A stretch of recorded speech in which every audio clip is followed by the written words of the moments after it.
कभी सोचा है कि कुछ शब्द दूसरों के मुकाबले ज्यादा असरदार क्यों लगते हैं?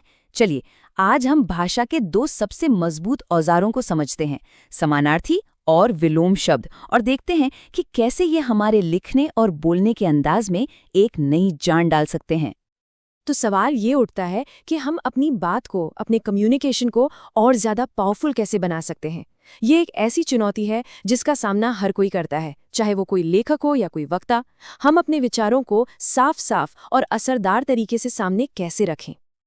चलिए इसे इस तरह से सोचते हैं।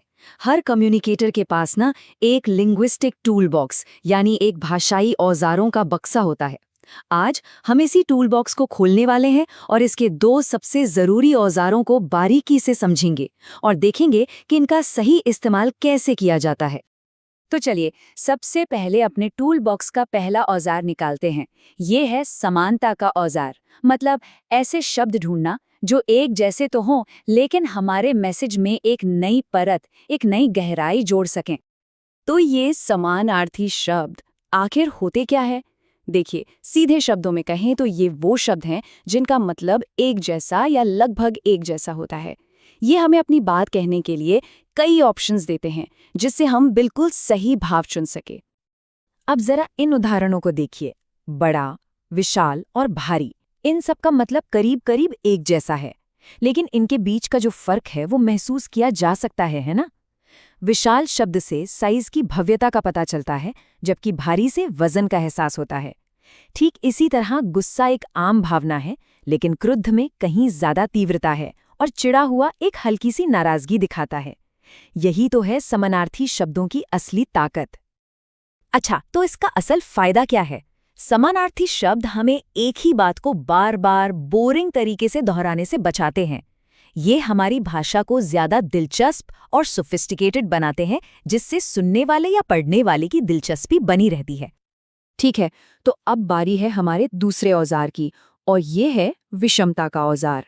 यहाँ हम विरोध और अंतर के जरिए अपनी बात को और ज्यादा साफ और असरदार बनाते हैं। ये बहुत सीधा साधा है। विलोम शब्द वो होते हैं जिनके अर्थ एक दूसरे के बिल्कुल ऑपोजिट यानी विपरीत होते हैं। जरा सोचिए, अगर समानार्थी शब्द चीजों को आपस में जोड़ते हैं तो विलोम शब्द उनके बीच एक साफ लकीर खींचकर उन्हें अलग कर देते हैं। जरा इन जोड़ों को देखिए। शुरू और खत्म, प्राकृतिक और कृत्रिम। ये सिर्फ शब्द नहीं है, ये दो अलग अलग दुनियाओं को दिखाते हैं। इनके इस्तेमाल से किसी भी आइडिया की सीमाएं तुरंत साफ हो जाती हैं और किसी भी तरह के कंफ्यूजन की कोई गुंजाइश ही नहीं रहती। तो विलोम इतने जरूरी क्यों हैं?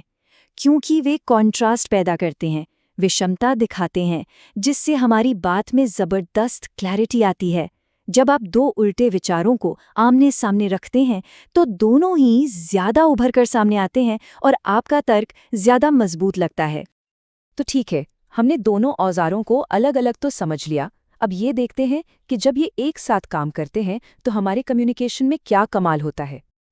तो चलिए दोनों को एक साथ रखकर देखते हैं।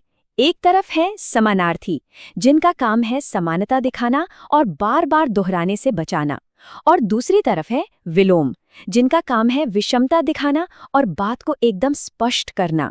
दो अलग अलग औजार, दो अलग अलग मकसद।